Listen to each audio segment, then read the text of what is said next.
Përshëndetje të nderuar shikues të televizionit të shtatë, ju flas drejt për drejtë nga studio numër 1 e televizionit, pra sot emisionit frontal me shumë informacione që kanë përgatitur gazetarët tanë, mirë po edhe me bisedën e studio.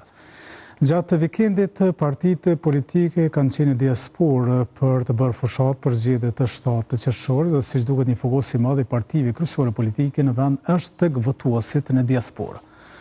Po cili është efekti që mund të kenë votat nga diaspora dhe çfarë rëndësie kanë ato? Në pjesën e parë të emisionit frontal do të flasim me Ilirem Kasniqin, drejtor në Gërmin, pra organizatë që merret pikërisht me diasporën shqiptare, e cila pra ka të drejtë vote në zgjedhjet që të mbahen me 7 qershor, e po ashtu mund të jetë edhe përcaktuese e këtyre zgjedhjeve. Për këtë arsye me të do të flasim për këtë çështje. Kurse në pjesën e dytë të emisionit frontal e kam një mysafir të veçantë. Edhe ai është kandidat për deputet nga radhët e Partisë Demokratike të Kosovës, mirë po e veçanta e tij përpos tjerash është edhe si motivim për të tjerë, për shkak se ai është në gjendje jo të mirë sa i përket lëvizjes, për shkak se ka mbetur në karrocë pas një aksidenti që ka pasur në 2007, mirë po ai ka vazhduar jetën, e ka ndërtuar atë dhe sot është në garë për të bërë deputet i Kuvendit të Kosovës.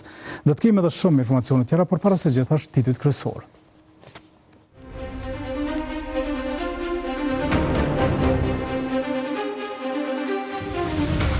Qytetarët thonë se shtesa do të harxojnë për nevoja elementare, ekonomistët deklarojnë se ato veçërisin inflacionin.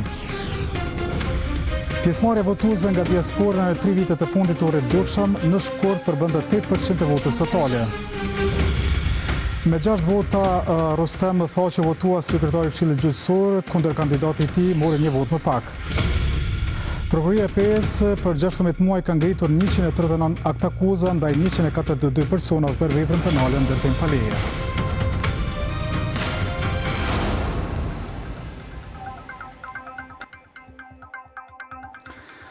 Këta janë vetëm titujt kryesor, por ne kemi shumë informacione tjera që kemi përgatitur për këtë magazin informative, të cilën e nisim me një vendim të qeverisë së Kosovës, vendim ky i cili ndon para për qytetarët e Republikës së Kosovës për kategori të ndryshme. Mirë po, qytetarët thonë se shtesa do të harxojnë për nevoja elementare, kurse ekonomistët deklarojnë se ato vetëm sa e rrisin inflacionin.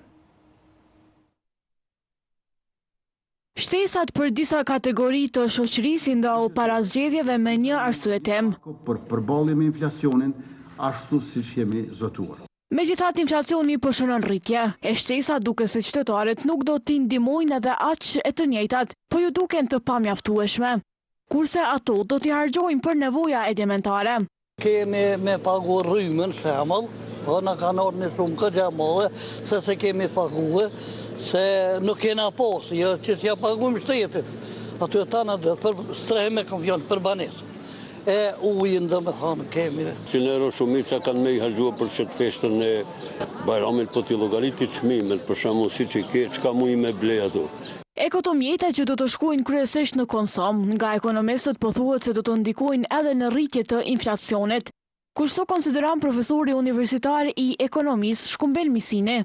Jo, nuk ndikon në uljen e inflacionit, për kontraze ndikon në rritjen e inflacionit, për arsye se ne do të arrisim importin dhe do ta varfrojmë ekonominë e Kosovës.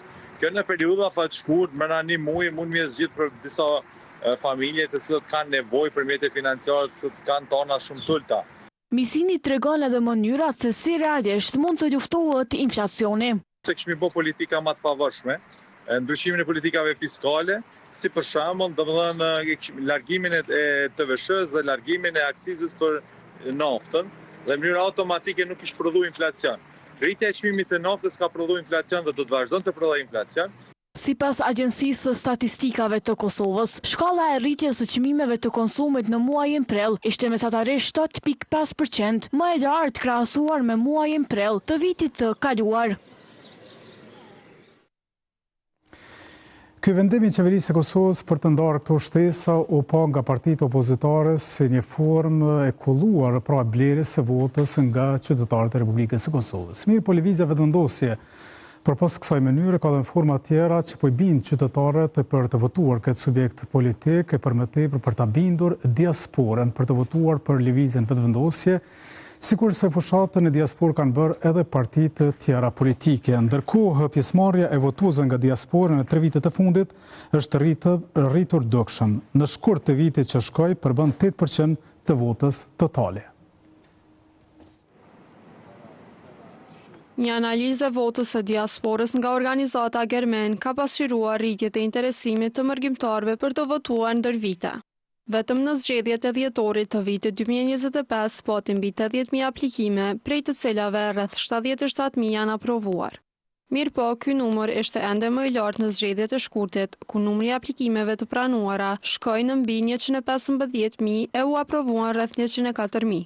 Kurse rekordi i zgjedhjeve të mbajtura deri më tani i takon vitit 2021 me mbi 130.000 aplikime e mbi 103.000 të aprovuara. Pjesëmarrja e diasporës shënon përqindje mjaft të lartë në trupën e tërësishme elektorale. Në shkurt të 2025-s, mbi 77.000 votues nga diaspora nga mbi 938.000 në total ishin 8.22% atyre që marrën pjesë në zgjedhje.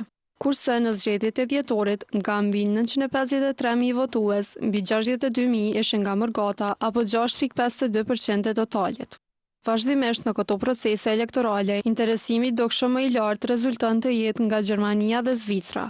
Në 3 palë zgjedhjet e fundit, votat e Mërgatës gjermane janë mbi 42% e totalit, pasuar nga Zvicra që në secilin proces ka pjesëmarrje në mbi 25%. Mërgata e shteteve të tjera shënon pjesëmarrje më të ulët në numra njëshifror. Analiza pasqyron edhe përkatësinë partijake të votuesve. Në zgjedhjet e vitit 2021 dhe 2 palë zgjedhjet të 2025-s, ka në secilin proces mbi 44.000 vota nga jashtë. Në zgjedhjet e shkurtit të vitit të kaluar, 11.15% e votave të VV-s erdhën nga jashtë, derisa në dhjetor 9.74%. Edhe PDK-ja mbetet ngjashëm në shifra, ndonse dukshëm më pak. Në 3 palë zgjedhjet ajo ka lënë shifrën e 5.000 votave. Derisa LDK që në 2021 kishte veç mbi 4.200 vota, në shkurt të 2025-s shkoi në mbi 20.000 për të rënë në dhjetor në veç mbi 5.300. Kurse AAK ka një numër të jetë simbolik, duke mos arritur asnjëherë shifër prej 2.300 votave. Ndryshe para vitit 2025, votimi nga jashtë është zhvilluar veç përmes postës, e nga ky vit e tutje mundësohet votimi përmes postës me paraqitje fizike në ambasada dhe nëpërmjet kutive postare jashtë Kosovës. Për votat nga diaspora, për fushatën që po bëjnë partitë politike në diasporë, do të flasim me mësafirin frontalit Lirim Kasniqi, drejtor në Germen. Lirim, mirë se erdhe. Faleminderit shumë që je pjesë e misionit frontal. Do të flasim për këto vota, për rëndësinë që kanë për fushatën, se siç duket, fushata e partive politike është vendosur në diasporë. Sakt, e vërtet, siç po e shohim këtë ditë, domethënë tubimet e partive politike prej më të mëdha, ato por tubimet hapse, po bëhen në Zyrich, në Gjenevë, në Stuttgart, e në vende tjera, po duket që tashmë jo vetëm vetëvendosje, po dhe partitë e tjera targetojnë diasporën si një bazen i votave të cilat duan ta mobilizojnë aty të përkthejnë në mbështetje për to. Edhe vrejet një mobilizim pak më i madh dhe gjithsesi ajo çka duhet me vënë pa është që partitë politike po kujtohen për diasporën vetëm kur po vjen puna e zgjedhjeve. Momenti që përfundojnë zgjedhjet, nuk flet më askush për ta. E në fakt kjo është problemi që lidhet pastaj edhe me nivelin e besimit që e marrin nga diaspora. Në shkak se në fund ditës vota është besim, edhe besimi ndërtohet me një marrëdhënie të strukturuar, afatgjate, e cila nuk krijohet vetëm kur kemi zgjedhje, por edhe kur nuk kemi zgjedhje. Por i bën që qeveria e lëvizjes vetëvendosje ka punuar gjatë këtyre viteve, nëse shohim pjesëmarrjen e qytetarëve në tubimet elektorale të këtij subjekti politik. Për çfarë kjo fotografi është bërë në Zyrich? Po, sakt, vetëvendosje është ndoshta partia e vetme që ka struktura të organizuara në Mërgat. Veç në Zvicër janë disa nëndegë, pika, siç i quajnë. Qendra të cilat punojnë aktivisht edhe ne e shohim edhe në procesin e regjistrimit për votim nga jashtë. Domethënë vetëvendosje ka zyre të cilat hapen kur është periudha e regjistrimit, edhe cilat i mobilizojnë njerëzit me u regjistru. Edhe ju nimojnë. Edhe ju nimojnë me u regjistru, edhe kjo si nimojnë me votu. Po tash... Të i thonë, hajtë se onë të plotësaj të shko. Ajo që e di ne është që ju një mojnë me u regjistru. Po, absolutisht. Edhe ka struktura të organizume, të cilat punojnë aktivisht, për dallim prej partive tjera të cilat organizohen vetëm kur vjen koha e zgjedhjeve. Në vendosje ka struktura në qendrat kryesore, kryesisht në Gjermani dhe në Zvicër, sepse edhe votat prej diasporës vinë 70% prej këtyre dy vendeve. Edhe kjo pastaj reflektohet edhe në rezultatin e zgjedhjeve. Domethënë vetëm nga votat me post edhe nga votimin e përfaqësisë diplomatike, vetëvendosja i merr diku 45.000-50.000 vota çdo palë zgjedhje në 3 palë zgjedhje të fundit. Edhe kjo është rezultati i punës që strukturat e kësaj partie bojnë në mënyrë të vazhdueshme në diasporë, kështu që pse janë të interesuar qytetarët shqiptarët e Kosovës, të cilët jetojnë për tim, pse janë kaq lidhur me këtë proces, janë të interesuar me votu? Po, tash, tek ata që ne duhemi me pas parasysh që jo një numër shumë i madh i njerëzve në diasporë votojnë. Po. Nëse i marrim parasysh shifrat e qytetarëve të Kosovës që jetojnë jashtë, flitet për një komunitet prej mes 600 deri në 800.000 personash. Po. Ndërkohë që në zgjedhje marrin pjesë më pak se 100.000. Kështu, kur e sheh në terma makro, nuk është numri më madh. Nuk i vjen që marrin pjesë. Dhe duhet me kuptu gjithashtu që ata që votojnë nga diaspora nuk janë persona të zakonshëm, ose nuk është mesatarja e një bashkëdhetare. Por janë persona që janë aktivisht pjesë e partive politike. Sepse për me votu prej Gjermanisë ose prej Zvicrës, nevojitet një përpjekje pak më e madhe. Nuk është sikur ne në Kosovë që shkojmë që ditën e diel, e dim ku e kemi dhe votimin, çështje 5 minutëshe. Për me votu nga jashtë duhet me u regjistru fillimisht, është një mori dokumenta që duhet me përgatit.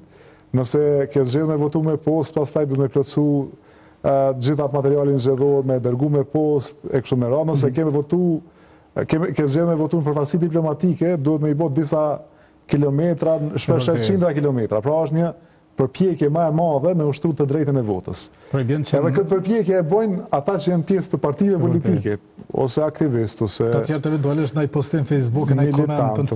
Po një pjesë e madhe, që zvotojnë, këta që zvotojnë janë shumica e njerëzve në diasporë, sepse është një përpjekje më e madhe se sa e votuesve në Kosovë me hedh votën prej jashtë. Kështu që këtë gjë duhet me pas parasysh. Njerëzit që votojnë në diasporë janë kryesisht pjesë e partive politike, strukturat partive politike, të cilat mobilizohen në format të ndryshme, madje ne kemi parë edhe fluturime të organizuar për marrë edhe në Kosovë me votu, jo vetëm nga jashtë. Qysh është tashme në këto zgjedhje, qysh është interesimi i diasporës për me votu në bazë aplikime që i kanë bërë këtu në... Po, në bazë të aplikimeve për votim nga jashtë, pra përmes postës edhe në përfaqësi diplomatike, është numër rekord. Rekord, domethënë po flasim për mbi 140.000 kërkesa, për cilave 131.800 janë të aprovume.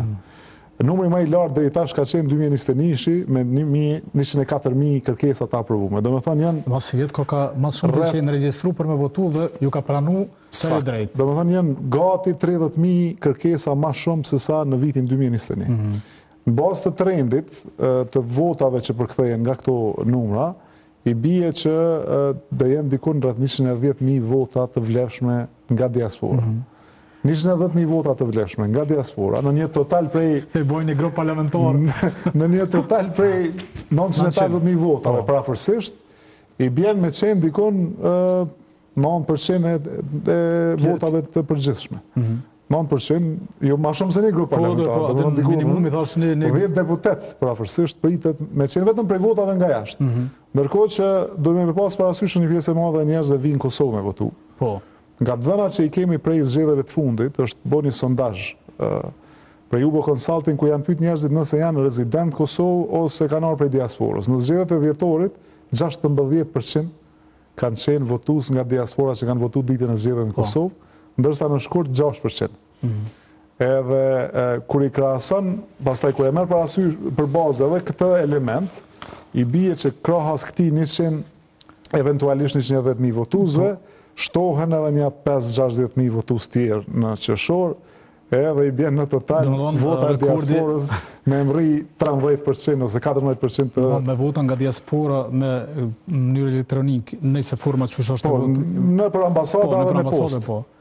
Dhe pjesëmarrja këtu direkte e ty në që vinë, për thejka rekordin e dhjetorit.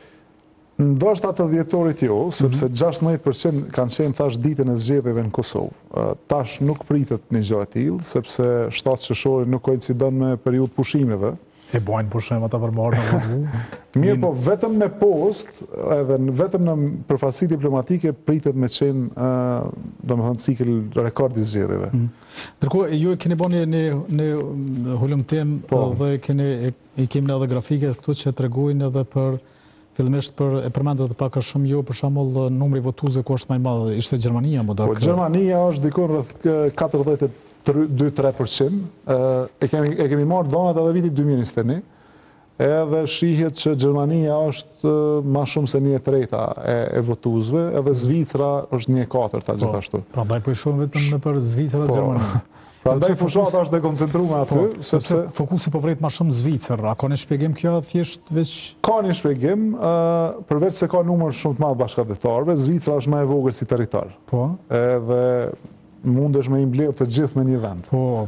Do në për shkak se prej Bazellit në Syre, 1 orë e gjysmë maksimumi, 2 orë është udhëtim. Ndërsa në Gjermani nuk mundesh me një qytet me i mbledh gjithë bashkëdhetarët, se Gjermania si territor më i madh, edhe takimet ndoshta janë më të vogla në numër të njerëzve. Ndërkohë në Zvicër, me një turbim në Zvicër mundesh me i mbledh të gjithë. Prej shqiptarë që janë në Zvicër. Siç bëri edhe Lidera Demokratike e Kosovës, edhe Lëvizja Vetëvendosje. Pra kjo është takimi i LDK-s në Zvicër. Po, edhe vrejet edhe LDK-ja, domethënë ka një aktivitet shtum në diasporë. Edhe për shkak që LDK-ja e ka një trashëgimi politike të strukturave të në. Edhe pse ajo trashëgimi me një kohë është shu, prap janë disa persona të cilët kanë vazhduar me qenë aktiv edhe her pas here aktivizohen, nëse ju kërkohet një gjë e tillë. Duhet me kuptu që njerëzit diasporë nuk organizohen vetë. Pa ju shku pikturit. Domethënë, organizimi politik vjen me vullnet edhe me iniciativë të strukturave që janë Prishtinë. Pra, kjo fotografi që ne po shohim, po dhe tjera të lëvizjes Vetëvendosje që i pam, pra janë pasqyra, ose po të pyes, a mujna me i besu në kësaj fotografia, po thjesht kjo është pjesëmarrje ndryshon në raport me votën?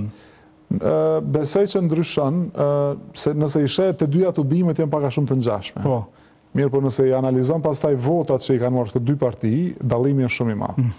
Vetëvendosje në zgjedhjet e dhjetorit. Po kemi grafike në mbon shumë i ka marrë mbi 45.000 vota. Po, 47.000, ndërkohë që LDK i ka 5.000 vota. Po. Edhe këtu bëhet fjalë për një dallim të jashtëzakonisht madh. Po ajo çka vlen gjithashtu të cekët është që struktura politike e Vetëvendosjes në diasporë është e re në moshë. Edhe zakonisht ata janë më aktiv, po edhe ata më lehtë arrin me votu. E që ndodhë qëto në shkurt me strukturën e LDK që u rreth. Se që ku e kem këto? Këto rreth kësaj çështje ka një hetim nga ana e prokurorisë aktualisht. Ka pas akuza prej partive tjera politike që është manipulu procesi votimit në post. Edhe kanë qenë akuza serioze, prokuroria ka filluar një hetim, nuk ka epilog akoma të këtij procesi, mirë po dyshimet janë që disa, domethënë saktësisht, duhet fjalë për kandidat caktuar, të cilët vota me post kanë marrë shumë, ndërkohë që në të njëjtat qendra të votimit ose në të njëjtat qytete në diasporë, në përfaqësi diplomatike kanë marrë shumë pak. Po. Domethënë ekziston një dallim shumë i madh mes votës me post edhe votës në përfaqësi diplomatike. Edhe aty janë ngrit dyshime që vota me post ka pas mundësi të jetë manipuluar. Gjithsesi për te akuzave politike nuk është se ka diçka gjyqësore në këtë drejtim. Tani dhjetor po duket dalloj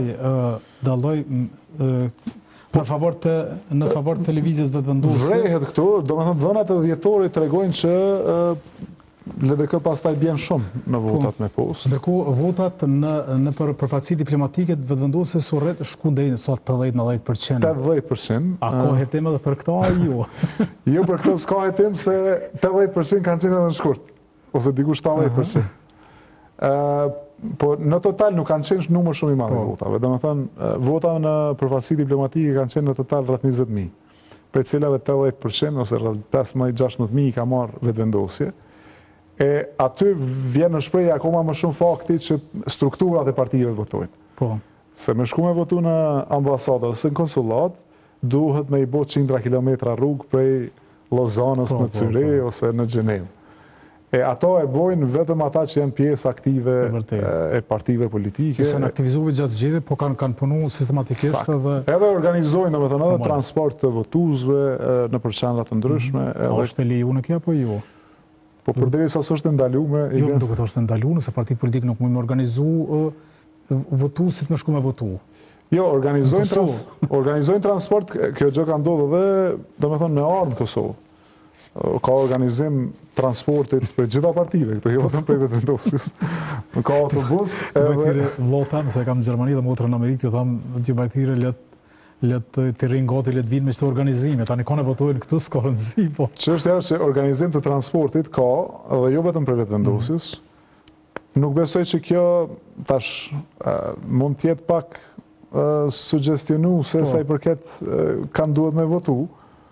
Kur ta pagun biletën aeroplanit, dihet tonë kemi votu. Por që kjo ka ndodhur vazhdimisht dhe do të ndodhë edhe me shtatë që shumë. Sigurisht, për shkak Kosovë e di që u problematizoi, për shkak kur poshën parti politike rreth qendrat votimit, e mos flosëm on nëse i kena po të organizu votuesit me shku me votu.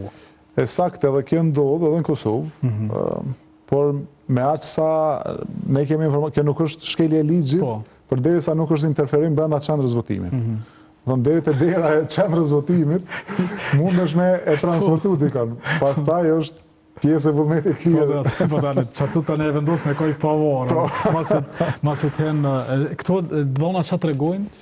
Këto dhona tregojnë, domethënë, format e votimit. Edhe prej këtyre dhonave shihet që votimi me post në kutit postare të KQZ-s të hapuna jashtë Kosovës është forma më e preferuar. Domethënë 71% e personave që janë regjistruar me votu nga jashtë votojnë me post në kutin postare, le të themi, në Gjermani. Sepse kjo është më e lehtë, më e shpejtë. Edhe kjo ka ndodhur vetëm gjatë vitit 2025, për shkak se para vitit 2025 nuk ka ekzistuar si mundësi, e vetmja mënyrë me votu me post ka qenë duke dërgu votën me post në Kosovë. E shpesh herë ajo dërgesë ka marrë 1 javë, 2 javë, kohë ka kaluar fati, ka pas ankesat shumëta, ndërkohë që me ndryshimet e ligjit në vitin 2023 është mundësuar që KQZ me hap kuti postare, le të themi, në Gjermani, në Zvicër dhe më të ndryshme, edhe ti mundesh me dërgu votën me post në vendin ku jeton. Zakonisht ajo nuk merr më shumë se 48 orë kohë, edhe kjo është mënyra e preferuar faktikisht e votimit, se është shumë më e lehtë edhe shumë më e shpejtë. Në ndërkohë këtu kemi tabelën prej vitit 2010. Qysh ka rrjedh procesi i aplikimit për votim, edhe nëse shohim rritja është konsistente e votuesve prej diasporës. 2014 kemi pas 10.000 votues, pastaj 9.000 në 2017, është rrit 2019, 2021 ishi pastaj ka qenë rritja e madhe, edhe ka shku vetëm duke u rrit në vitin 2025, po kjo rritja e vitit 2025 lidhet edhe me zgjerimin e mundësive të votimit. Vota me post jashtë Kosovës, votimin për fatësi diplomatike, edhe kjo e ka zgjeru mundësin faktikisht që ma shumë bashkëdhetar të votojnë. Në dhjetor kemi domethënë ramje, për shkak se kanë ardhur, në dhjetor kanë shfrytzuar ato format, po kanë vendosur më orë. Në dhjetor ka ramje të votave me post, sepse shumica kanë ardhur në Kosovë për shkak të pushimeve. Edhe sipas sondazhit të UBS, 16% e trupës votuese ditën e zgjedhjeve kanë qenë qytetarë që jetojnë jashtë vendit. Bashkë me këtë 62.000, i bjen që diku rreth 23% e votuesve me 28 dhjetor, gati 1/4 kanë qenë diasporë. Ndërkohë që në shkurt, kjo shifër në total ka qenë diku rreth 12-13%. Pra në dhjetor ka qenë 2 fish më i madh numri i votuesve nga diaspora në krahasim me shkurtin. Në 7 qershor, në bazë të regjistrimeve edhe atmosferës që po duket, do t'jetë një lloj mesi mes shkurtit edhe dhjetorit. Shkurtit edhe dhjetorit. Nëse në shkurt kanë qenë 12%, në dhjetor 24%, tash mund të presim diku rreth 16 ose 17% e votuesve në total. Përfshi votat me post, misione diplomatike, edhe ata që do të vinë në Kosovë. Që i bie në numër diku rreth 170.000 vota si total. A e përcakton votuesi diasporës fituesin a jo?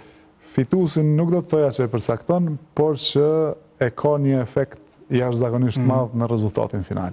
Sepse po flasim për një numër shumë të madh të votave. Edhe duke pasur parasysh që shumica për këtyre votave shkojnë për një subjekt politik, ka shumë efekt madh në rritjen e votës së vetëvendosjes.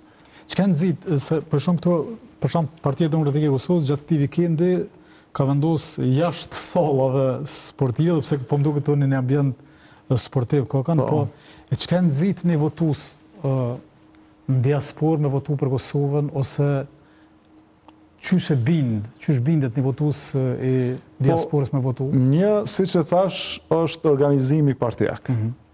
Domethënë organizimi i përditshëm i strukturave të partive politike, të cilat kanë komunikim përditshëm me njerëz atje.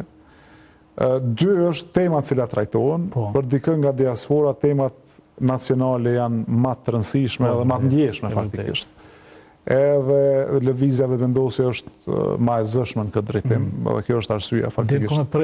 Po, edhe kjo është arsyeja pse e fiton mbështetjen më të madhe, po më rëndësishme në opinionin tim është marrëdhënia e përditshme me njerëz. Edhe këtë duhet me kuptu ndoshta partitë e tjera. Nuk mundesh me fitu besimin e njerëzve vetëm në fushat zgjedhore. Është marrëdhënia e përditshme, sepse sidomos me njerëzit që janë jashtë vendit, marrëdhënia është më e zbet për shkak të distancës. Nëse nuk mbahen kontakte të vazhdueshme, është shumë e vështirë. Ajo zhduket fare edhe pastaj mund të ketë efekte kundër faktikisht ku shkon ti vetëm për fushat atje. Se është shumë e dukshme. I thot ku keti 4 vjet që tronë nën tash.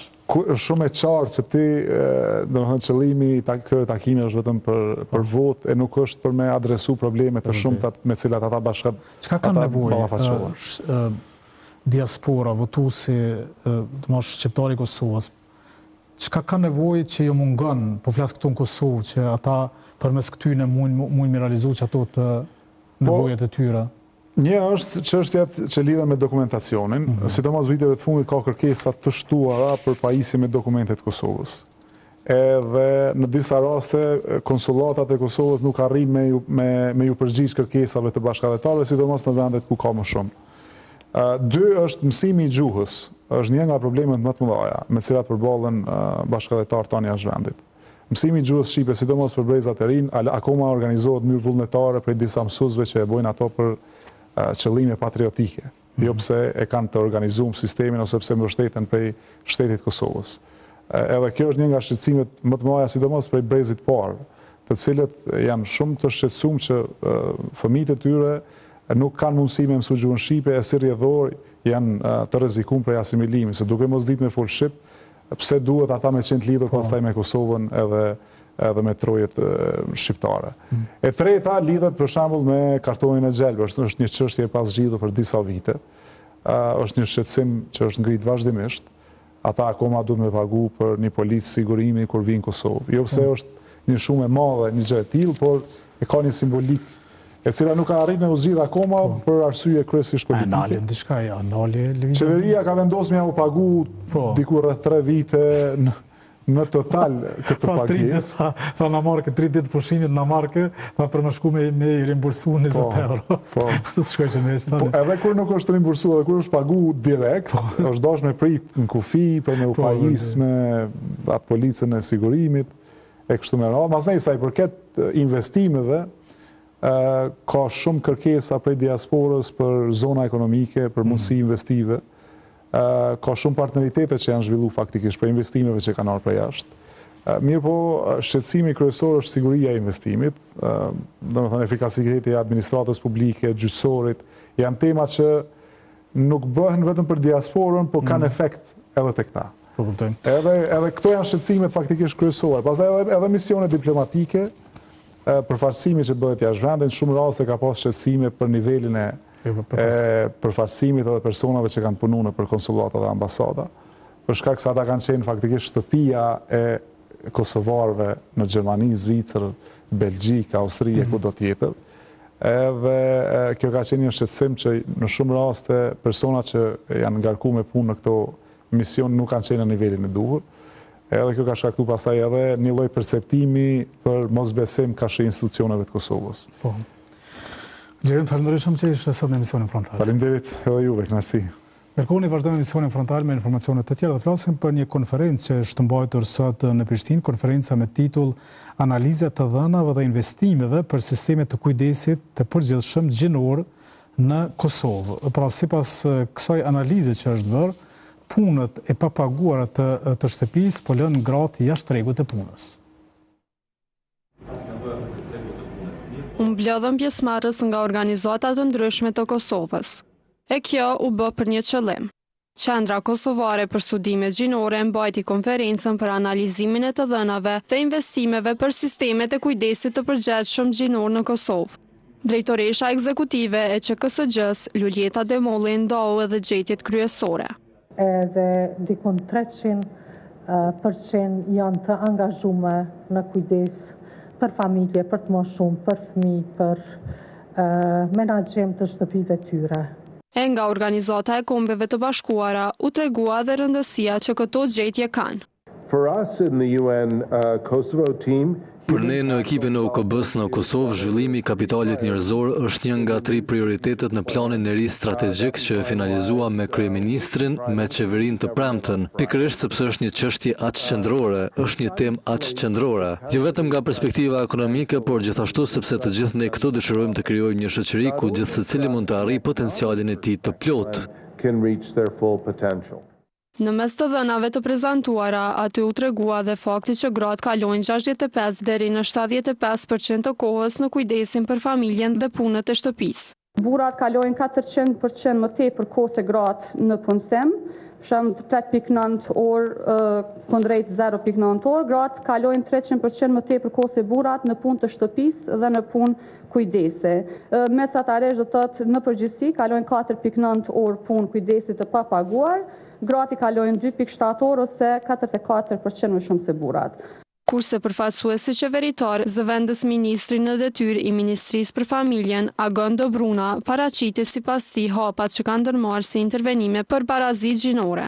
Do të vazhdojmë edhe me banimin e përballueshëm, sepse konsiderojmë që banimi i përballueshëm është shumë i rëndësishëm për çiftet e reja, të cilët dëshirojnë të krijojnë familje dhe aspekti financiar të mos jetë pengesë për aspiratat e tyre që të krijojnë bashkë një familje dhe të vazhdojnë tutje. Sipas raportit, një përqindje aq e lartë e grave në punët e papaguara të kujdesit ka shkaktuar edhe pjesëmarrjen e olët të tyre në tregun e punës. Emisionin frontale vazhdojmë me informacionet të tjera dhe flasim për kryesuesin e KXK-s me 6 vota, Rustem Thaçi, u votua sekretar i Këshillit Gjyqësor të Kosovës, kurse kundërkandidati i tij mori një vot më pak. Pas 77 ditëve me ushtrues të detyrës, erdhi koha ta zgjedhin kryesuesin fuqiplot.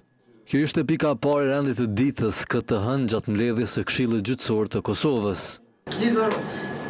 Me kandidatët jemi njoftuar se kemi aplikimin e kandidatëve nga radhët e anëtarëve të Këshillit Gjyqësor.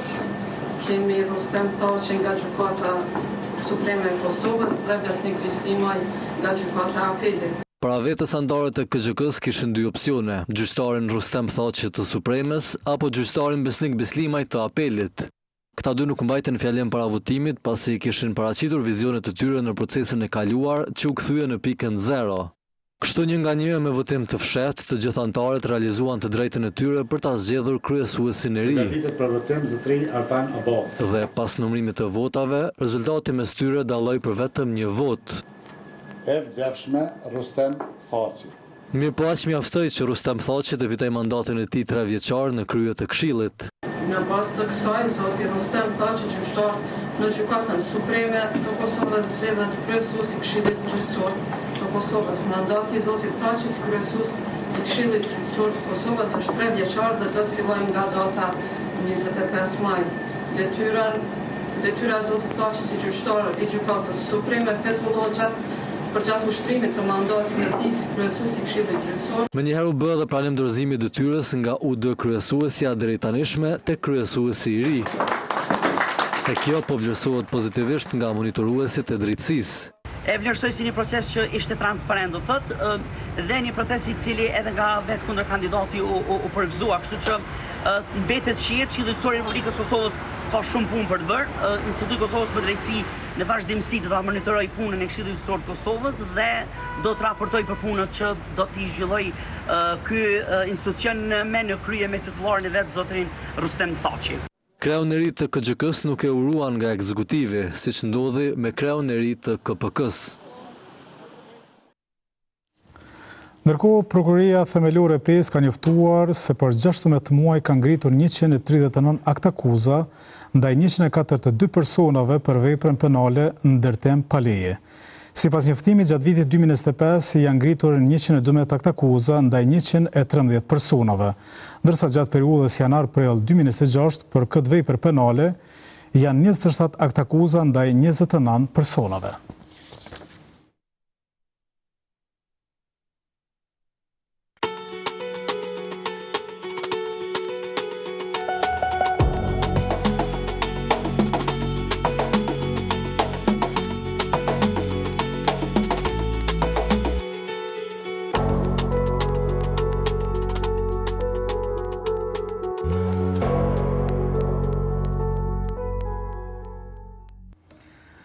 Vazhdojmë emisionin frontale me bisedën e dytë në studio. Kam vendosur që të ftoj sot në frontal Elmi Fazliun, kandidat për deputet nga radhët e Partisë Demokratike të Kosovës. Elmi, mirë se erdhe.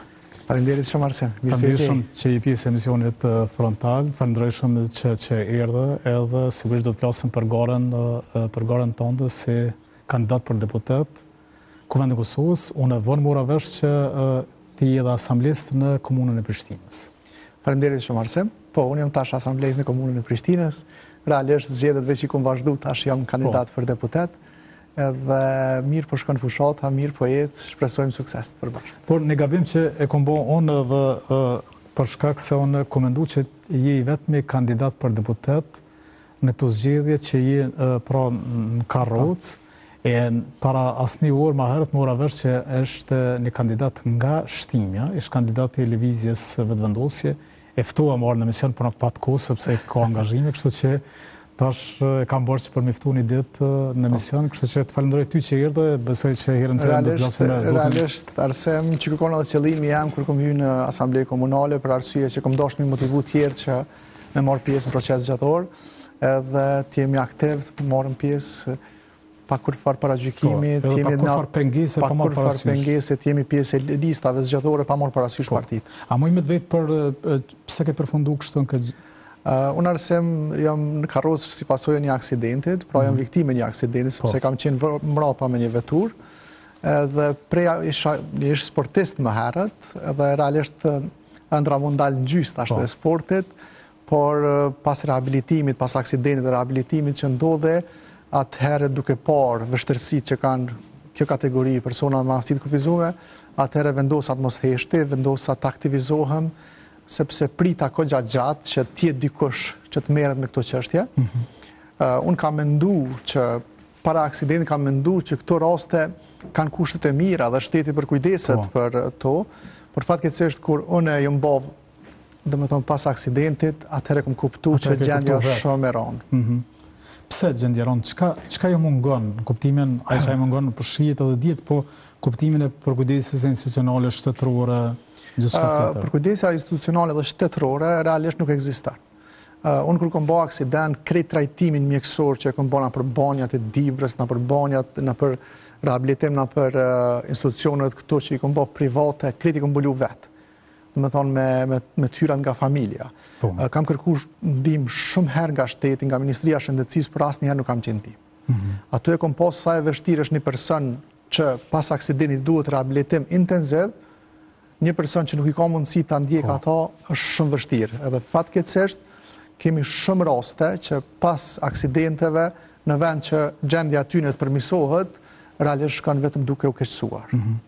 Në rastin tanë ka ndodhur kundërt, do të thotë ti e kanë gjendje shumë rënë, mirë, por për shkak se ti nuk e dërzu, ke vazhdu, ke pas nështë edhe mundësi për me vizitu këto banjat dhe mundësi private sigurisht me mbështetjen e familjes, do të thotë ti je mirë, edhe më shëndet, më tregove që ti mund që ka pak edhe me lëvizje dhe kamën edhe kështu, po ti tha që më kanë dalë ëndra për më bë sportist, në ndërkohë poshtë një fotografi që ti po merresh me sport. Po, realisht kur ndodhi aksidenti, ndalet pak edhe jeta është në gjysmë, por nuk duhet dërzohemi. Nuk duhet dërzohemi, qëllimi im u kanë që të vazhdoj, qëllimi im u kanë që të motivoj dhe tjerë të vazhdojnë.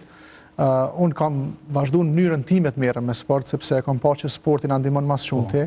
Gjithashtu noti ka qenë një faktor shumë i rëndësishëm, domethënë rehabilitim tonin, por duke parë shumë persona me aftësi të kufizuar që qëndrojnë mbyllur në shtëpitë e tyre, kemi raste nga 3 muaj dhe një vetë që nuk dalin nga shtëpia, atëherë mi bën një grup i disa vullnet mirëve, më thonë kështu, edhe kemi vendosur një ide që qysh këta njerëz mi nxjerr nga shtëpia dhe mi aktivizu.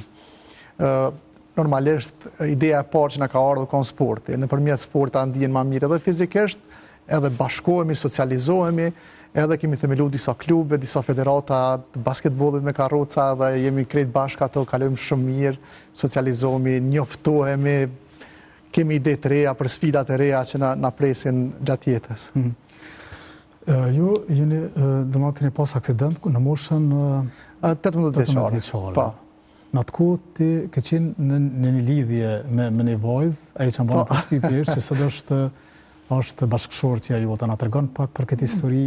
Po, është histori e gjatë, por është një histori shumë e mirë, pavarësisht sfidave që ka ndodhur, na nuk jemi ndalë, përkraja ka qenë gjithmonë e shoqës, edhe kemi vazhdu pavarësisht sfidave, pavarësisht problemeve që kemi pas, pavarësisht që nuk isha haloj shkollum në atë nivelin që unë e doja, kisha shumë ëndra, por që mund dalën pak, kemi vazhdu së bashku dhe tash që në 3 vite jemi bashk, dhe vazhdojmë bashk, punojmë bashk, gjithçka po shkon shumë mirë.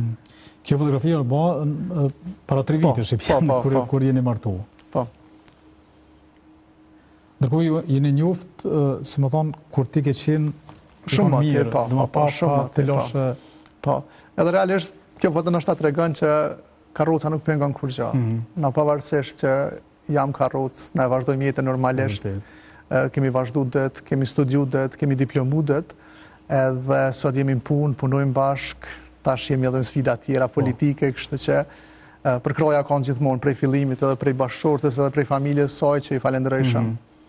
Dhe kjo fotografi tregon pra që dashuria, se më thonë, bizotran mbi gjithçka tjetër. Vërtet. Dhe prandaj jeni bashk edhe në këtë sfidën e re që tash është gara për të bërë deputet i Kuvendit Kosovës. Qysh po shkon kjo? Shumë mirë, Arsem, unë duke parë këto sfida që i keshëm në vazhdimsi, që janë sfida elementare, bazike për jetë, si që është infrastruktura, si që është trotuarët, parkingjet, infrastruktura në shkolla, në shtëpitë shëndetit, mungon të qasja në autobus, urban, pothuajse çdo vend mungon të qasja, atëherë realisht tash kemi aktivizu. Po shkon shumë mirë, tash prit që dikush ku mi ngrit të çështje, por fatkeqësisht nuk i ka ngrit. Kemi shumë organizata që merren me mbrojtjen e personave me aftësi të kufizuar, por unë mendoj që nuk bujnë sa duhet në këtë aspekt. Apo ndoshta nuk i dëgjoj kërkush. Mendoj që nuk janë shumë këmbgëlës, sepse unë prej përvojës time po tregoj që në momentin kur unë kam qenë në një institucion ose dikun më kanë shumë këmbgëlës për qasje ose për parking ose për qasje për neve, atëherë kemi arritur atë. Thjesht duhet të jesh këmbgëlës për parimet e tua dhe ja del në fund. Çka kemi bërë ti kur bësh deputet? Çka presin qytetarët e Kosovës, por edhe personat që ndoshta janë në gjendje si ti? Unë dua të ngres çështjet bazike që janë për neve. I përmena më herët qasjen, i përmena më herët problemet që kemi në shkollim. Ne kemi shumë persona me aftësi të kufizuar që shkollohen, pavarësisht vështirësive që i kanë, dhe në fund nuk mund ta gjejnë vend punës. Kemi probleme shumë me punësim. Unë dua të ngres pari këtu në asamblenë komunale, por tash normalisht që këto janë ndërlidhur, aspekti komunal me aspektin shtetëror janë të lidhur, ligjet janë të lidhura, kështu që kur unë t'jem në Kuvendin e Kosovës, dua t'jem një zëj këtyre që nuk dëgjohen. Fatkeqësisht, na në Kosovë kemi mbi 100.000 persona me aftësi të kufizuar. Sa? Mbi 100.000 persona llogaritet, po, sipas organizatës botërore të shëndetësisë, në vendet europiane llogaritet 8 deri në 10% që janë me një shoqëri janë persona me aftësi të kufizuar. Tash këto llogarit që këto janë edhe veterantë e luftës dhe invalidët e luftës, mund të jetë numri edhe më i madh. Edhe pse numri është aq i madh, na nuk kemi një përfaqësues. E vërtet. Ti ka në vende europiane, kam qenë edhe në, për shembull Finlanda, ka vende të rezervuar, ka vend për persona me aftësi të kufizuar. Derisa na nuk kemi një zë. Po dhe. Për neve vendos dikush tjetër, neve nuk na lojnë as me fol. Shpeshherë ligjet i bujnë pa qenë na prezent hiç. Ato ligje që na prekin direkt në jetën tonë. Ne kemi pas problem arsem tash kohën e fundit me largimin e asistentëve që na kanë bë nga kjo qeveri. Dhe kemi pas problem mbi 150 persona të përfshi edhe mu kam qenë i diskriminuar. Na kanë larguar asistentët edhe ilaçet që i kemi, se na marrën një pension bazë që kemi, është minimal, që na nuk ja vlen as me përmend. Diku 180 euro merr një person karrocë, 180 euro merr një person asistent joni familjar, edhe dikon 75 euro kena për medikamente. Këto dyja na i kanë largu. Pa asnjë arsye. Unë tregova më herët rastin, s'po du me cek tash është i ndjerë. Kemi pas raste regjim shtrati që ja kanë hjek asistentin. Edhe kanë largu medikamentet. Kemi raste që kanë vdek duke prit rastit, se pastaj rasti shkon në proces gjyqësor. Ti e din sa zgjaten. Për shembull rasti jam dikon 2 vjet e gjys 3 ka zgjat. Ne kemi raste që kanë vdek tu e prit pensionin. Për shkak këtyre procedura birokratike që janë nga shteti, ministria, ligje, përmbaruese, një person me aftësi të kufizuar nuk mundet me prit as gjatë. Shëndeti nuk pret. Dhe këto kanë qenë arsyet kryesore që duhet dikush mi fol këtu. Ne fatkeqësisht jemi larguar edhe nga paga minimale. Përmendet që vetëm veteranët janë larguar, jo, jemi larguar edhe na. Na në legje kemi pas që në rast që rritet rroga minimale, na rritet edhe neve pensioni. Po. E ju nuk keni përfshin se di që për veteran përmendet, po veteran, personat paraplegjik, tetraplegjik edhe personat e verbër. 3 kategoritë më të ndihshme të shoqënisë janë larguar prej rroga prej pagës minimale. Edhe nuk dihet arsyeja pse. Veç thjesht na kanë lajmëruar që jeni largu. Kemi pas probleme të tjera që na kanë dalë tash, është vendosja akcizës për veturat që kemi na. Prej pas luftëve na kemi pas drejt me marrë një veturë çdo 5 vjet. Po, e tash? Me marrë tash nuk e kem. Nuk e kem. Pse? Kjo na prek neve direkt, na ka prek në ekonomi familjare, na ka prek se këto vetura na nuk i morën për biznes. Këto vetura na i morën për shërbimet tona elementare për jetë. Nevojat e juve që i keni. Edhe në vend që rastet tona të përkrahen, ndihmohen, fatkeqësisht neve na u shkelën drejta çdo ditë më shumë. Pastaj punësimi që përmenëm më herët, punësimi të na është pothuajse mision i pamundur. A ke pas problem ti kështu personalisht për mendim? Absolut shumë kam pas problem. Çka ke studiuar ti? Unë kam studiuar shkenca kompjuterike. Unë në klasë 13 kam pas aksident, edhe thash vështirësi të jashtëzakonshme me qasje. Unë aplikova në Universitetin e Shtetit me kry studimet, nuk ka qasje elementare. Nuk ka ashensor. Edhe u detyrova me shku me një kolegj privat, që i kishte qasje shumë të mirë edhe i falenderoj shumë për mundësinë që ma kanë dhënë, që realisht më kanë edhe me bursa të komplet, kanë ndihmu shumë, edhe jo veç çone, por shumë persona me aftësi të kufizuar ju kanë ndihmuar në universitet. Cili? Universiteti AB. Profesori Ilir Tofa ka bënë një vepër të jashtëzakonshme. Veprat e mira duhet mi përmend. Absolutisht, kur do kushen atu, por është mirë duhet me dha dorën. Absolut. Edhe pas studime unë u gëzova shumë kur diplomova. E kemi fotografi, po më duket me diplomë. U gëzova shumë kur diplomova edhe thash, hey, tash kam gjetë vend punës. Se kur lypsha më herët punë, më theshin, s'ke kry fakultetin. Unë jam i bindur që kam aplikuar mbi 100 herë. 100 herë Arsem. 100 herë. Më kanë ftuar veç 2 herë në intervistë. Edhe ato, në bazë të informatave, njerëzve vetëm ishin punësuar personat atje. Neve veç thjesht formalisht hënë me një test ato. Do 100 herë ke aplikuar? Mbi 100 herë, jam i bindur. I kam edhe ato dëshmit. Kjo ka realiteti. Se sa vështirë është më punësu një person me aftësi të kufizuar. Tani kur hina në politike interesante, tani më fresh në vendet punës. Tani fillun tani ofertat, më ndryshe, por është shumë, pothuajse mision i pamundur. Ka qenë Kuvendin e Kosovës, ka qenë edhe një deputet, Zoti Rudi, ka qenë. A i ka ngritë këtu që është? Zoti Rudi, unë e kam kolegë dhe respektoj shumë edhe është njëri jashtëzakonshëm, një ish mësues edhe një person shumë i mirë. Po, ka qenë, realisht ka qenë shumë shkurt në Kuvendin e Kosovës, por ka arrit disa gjëra elementare veç me jemi ngrit. Për shembull, në Kuvend Kosovës nuk ka pas qasje. E di që edhe ka ngrit atë çështje dhe e kanë rregullu. Me marshin kështu duhet me bardh 4-5 veta, domethënë është direkt shkelje drejtave të njerëzit.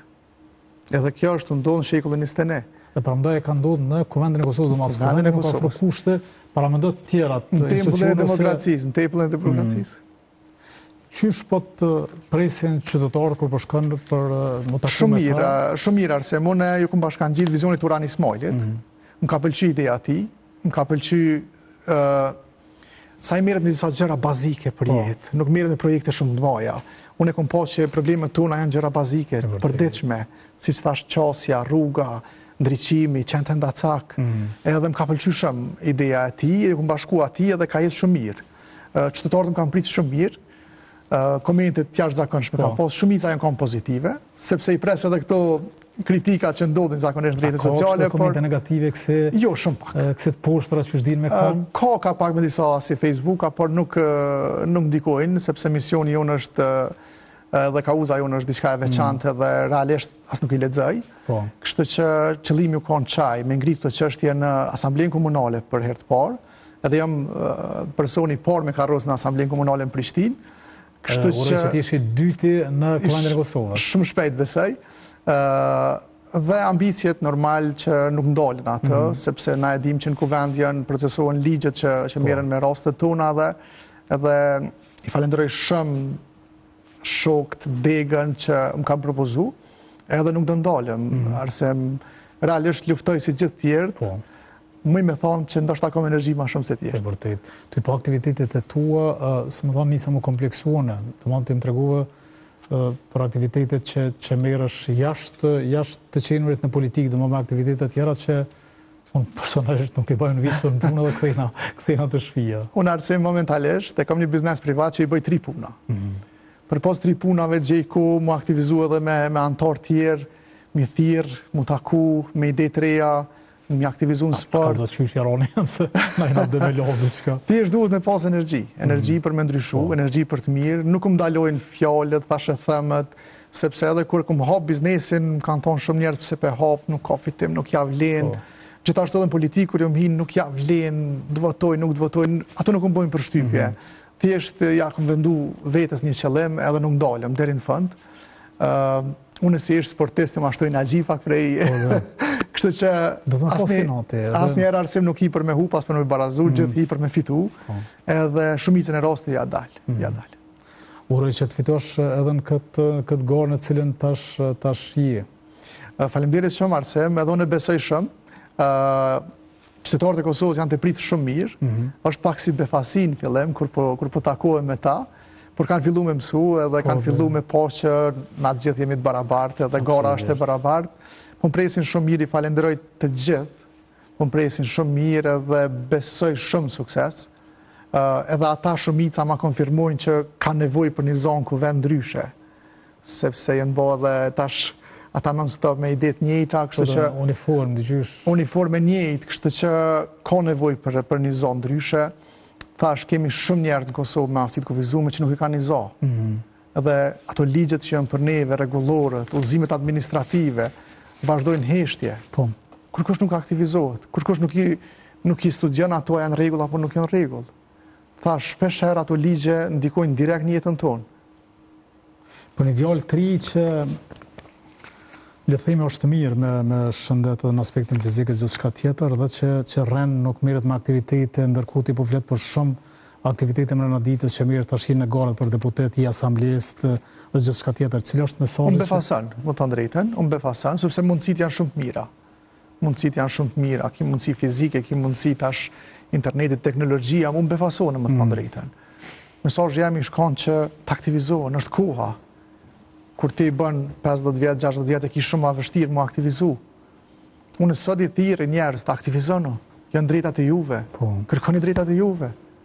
Sepse i shoh shumë qytetarë që janë lodhë me qeverisjen lokale dhe me qeverisjen qendrore dhe mund të them janë ndërzu ashtu. Po ata po bojnë që shto, jo. Ti ndryshohe mas pari vetën, pastaj mund është me ndryshu dhe tjertë.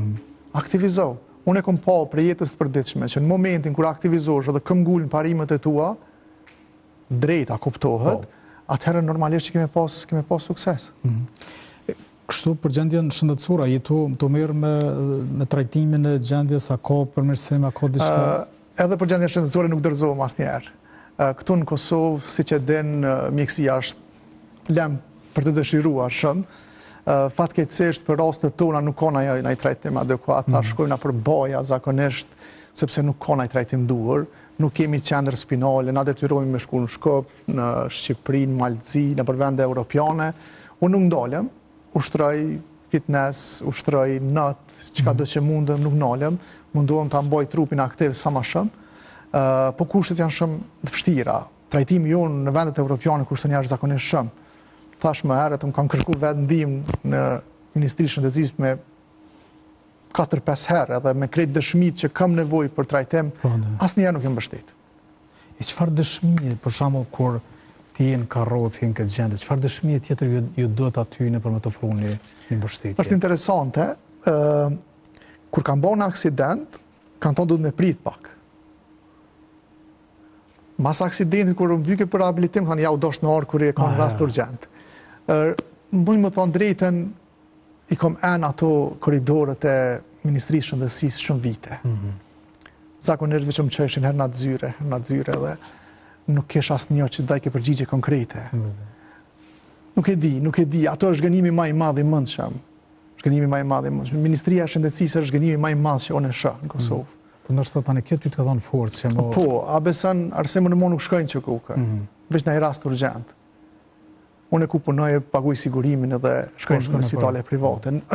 Beso kur shkoj ato arsim dina shumë keq. Është gjendja e zëm, trajtimi është jo njerëzor.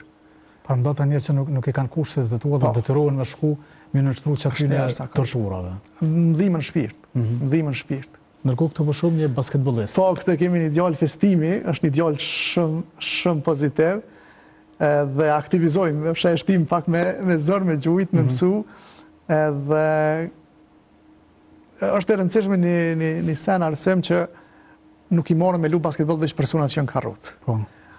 Shkojmë na për shkolla, na për kolegje, që t'i aktivizojmë edhe persona tjerë. Edhe kemi gjetë një bashkëpunim të jashtëzakonshëm. Nuk ka paragjykime, lujnë lojtarët, vinë nxënësat, ulën karrocë dhe lujnë. Të vonë qëllimi jonë është dhe mi largu ato paragjykimet. Kemi politikanë që vinë shpesh i thirrëm, vinë lujnë Granit Rugova, Albani për më duket është atë. Kush është Albani? Alban Zogaj është në mbështet, po. Do me thonë, qëllimi është sensibilizues ma shumë, se na nuk kemi as kushte elementare për me lujtë, tu karroca nuk i plotësojnë kushtet. Këtu nuk janë për me lujtë basketball.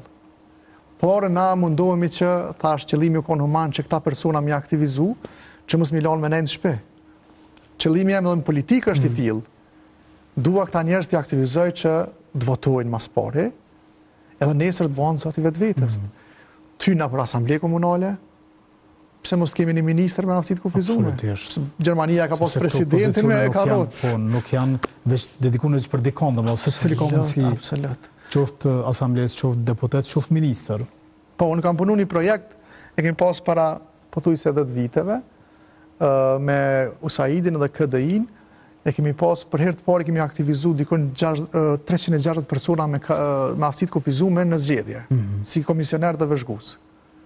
Ka qenë një vullnet jashtëzakonshëm i tyre për me punu. Edhe një të rëndësishëm, një absolut. Tash nuk i ofrohet mundësia as komisioner me kon, as vëzhgues. Shumica prej këtyre janë mbyllën. Kjo është fatkeqësi. Nuk e di. Kjo është fatkeqësi. Uroj që gjithçka të përmirësohet kur të shohim ty deputet Kuvendit të Kosovës bashkë me kolegun nga lëvizja vendosje, të cilën do ta vëllojnë në studio televizive. Nëse nuk i di çka për fond, do në të falenderoj. Jo, unë i falenderoj veç qytetarët e Kosovës të na mbështesin, kërkojnë prej tyre të na mbështesin, ne kemi një kauzë shumë drejt. Besoj arsim kudo që po shkojnë takime, kur nalem me bisedu me dikon, na më thotë e kam një vëlla valla, e kam një daje, e kam një familjar, e kam një tafërm që ka probleme me aftësinë e kufizuar ose ka probleme me trajtim mjekësor. Kështu që aftësia e kufizuar nuk e përjashton kërkon. Jo. Gjithë mundna me kanë nesër me aftësi të kufizuar. Thjesht duhet i kemi drejtat e barabarta. Në Kosovë, fatkeqësisht, nuk i kemi drejtat e barabarta. Kemi shkelje pothuajse në çdo dikaster që merret me drejtën e persona me aftësi të kufizuar.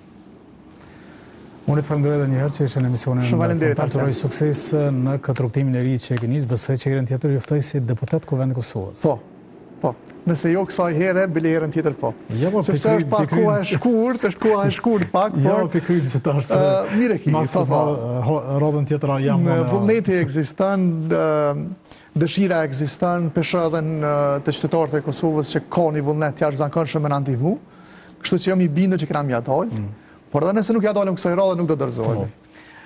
Falenderit edhe njëherë, hera 4 që tash falenderit, po nuk ka dam pe fjallet mira, kështu që të falenderoj që ishe në emisionin frontal. Shumë falenderit Arsim për mundësin, është knatësi çdo herë të jem me ty. Knatësi ishte edhe për mua, sigurisht knatësi ishte besoj edhe për shikuesit e televizionit të shtadit me të emisionin frontal, të cilët qëndruan pra me këtë emision, pa të në rastin ta dëgjojnë këtë bisedë. Unë falenderoj shumë që qëndruat me televizionin të shtadit, ju kujtoj se pas pak i për të shpendim me emisionin ti kanapé.